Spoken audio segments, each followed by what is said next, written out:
And hello, everybody, and we're live. I wanted to just quickly go live to discuss more in detail a follow up to the poll that I had online over the last few days with the question: should all borrowers be offered a capped interest rate for the lifetime of their mortgage?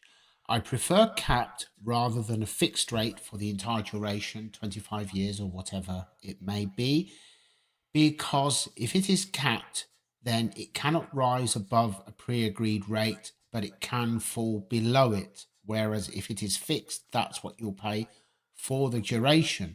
Uh, Obviously, um, people who are taking out mortgages now will have a rate significantly higher than those who took out mortgages 2, 3 years ago, or hopefully in a couple of years' time when interest rates may come down a bit by then. However, another question is, why are so many people's mortgages fixed for only 2 or 3 years, with far fewer being fixed for 5 years and hardly any being fixed for 10 years or more? I believe that mortgage brokers do their utmost to persuade people not to sign up for longer deals because it is not in their best interest. And I appreciate that. I'm not tarring everybody with the same brush. So, to those of you who do go through that option with your clients, then obviously that doesn't apply to you. I know in my own personal experience, whenever I've asked for a longer rate, I have been given or presented with every argument not to do so. But up until last year, there was indeed every reason to take out the longest fixed rate deal that you possibly could. The base rate was 0.1%. Prior to that, it was 0.5%. It was clear that there was only one direction that interest rates could go whenever they moved, and that would be upwards. I believe that borrowers should be presented with the facts. They should, by law, be offered a capped rate for the duration, because it is wrong that somebody who buys a property now and budgets and works out what they can afford can suddenly, a few months later, find that through no fault of their own that they can't afford their home. That, to me, is not right. Now, in the poll on TikTok, it was 78% in favor, 22 against. On Instagram, it was 91% in favor, 9% against. So, in the first instance, if you were one of the people who oppose it, and of course you're not a mortgage broker, I'd love to hear from you. I'd like to know what your reasons are, why you would object to people being offered a long term capped mortgage rate.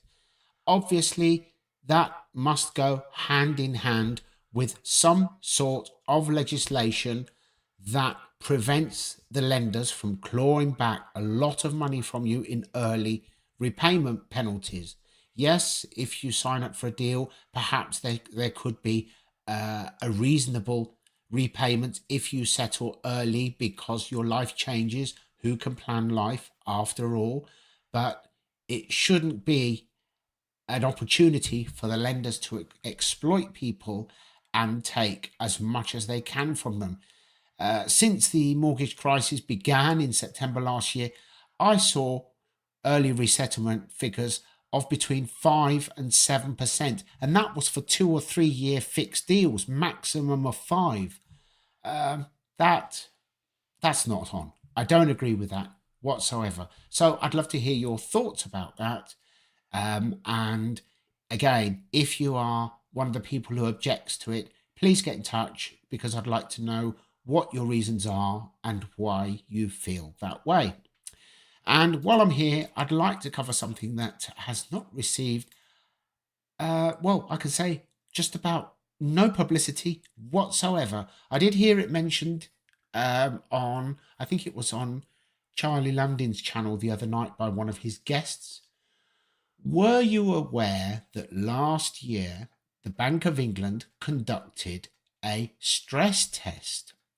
And in that stress test, they actually came to the following conclusions, and you may be shocked at what their conclusions were. And I quote, "The stress scenario is more severe than the global financial crisis for both the UK and the world. In the stress scenario, weaker household real income growth, lower confidence, and tighter financial conditions result in severe domestic and global recessions. In the UK, GDP contracts by 5%, unemployment more than doubles to 8.5%, and residential property prices fall by 31%. And what was the stress test? The stress test scenario assumed that interest rates rose rapidly to 6% in early 2023. And ladies and gentlemen, we are now at 5% with the possibility of more to come. Isn't it interesting how anyone with a vested interest in the property industry has not mentioned this? Nobody has, certainly not the portals or all those who misrepresent the facts to encourage people to go and recklessly borrow more than they could and pay more than they should, and not even stop to think whether it would be right for them to do so. I have been saying for months and months, if you're a first-time buyer with a small deposit, do not buy now. I stand by that. If your deposit is less than 20%, beware. If your deposit is below 15%, I would say, unless you know that you really are getting a bargain, and that probably won't be a new build, then think very carefully, because with less than 15%, you are in serious danger of finding yourself in negative equity. If you are less than 10%, you are in grave danger of negative equity, and 5%, or God forbid 100% mortgage, then you will definitely be in negative equity from the minute you sign on the dotted line. And it is reckless for any lender at this point in time to be offering 100% mortgages, full stop. But in reality, I don't think that those with a small deposit should even think about buying now, unless, as I said, you're getting an absolute bargain. It depends which part of the country you're looking at buying. There are still large pockets of the country that do have some property that's very, very cheap, property that's suitable for renovation, that you can add value to it. That's what I would be looking at if you're a first-time buyer. Of course, a property up in the northeast or northwest won't be any good to you if you are working in London, but there again, is there a way that you can, pardon the pun, work around that? Is it possible that you can work from home some of the time and work down in London a couple of nights? And would you have somewhere to stay so that you don't have to buy in London, and you can buy somewhere that you have a fighting chance of being able to afford? It's probably falling on deaf ears because so many people are London centric now, and it's not until years fly by and you find yourself, you've got to 30 or 40 or even 50, and you're up to your neck in debt with a property that you still struggle to afford. If it's all very well to look at people who bought a few years ago and have made exponential gains on their properties, but it could be a fool's errand to assume that that's going to happen again from now to the next few years, because again, I stand by what I said last year, peak to trough.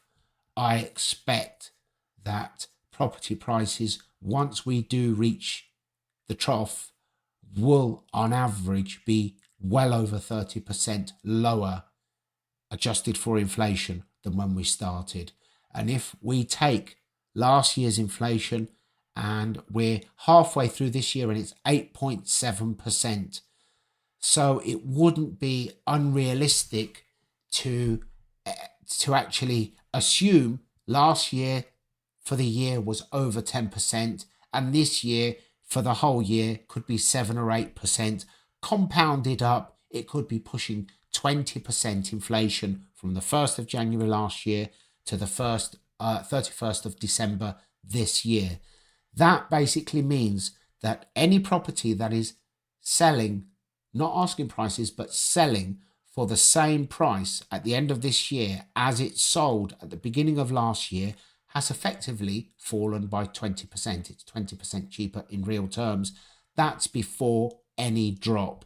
So when you take that into account, a fall adjusted for inflation of over 30% is actually conservative. It is not an overestimation. So please be very careful.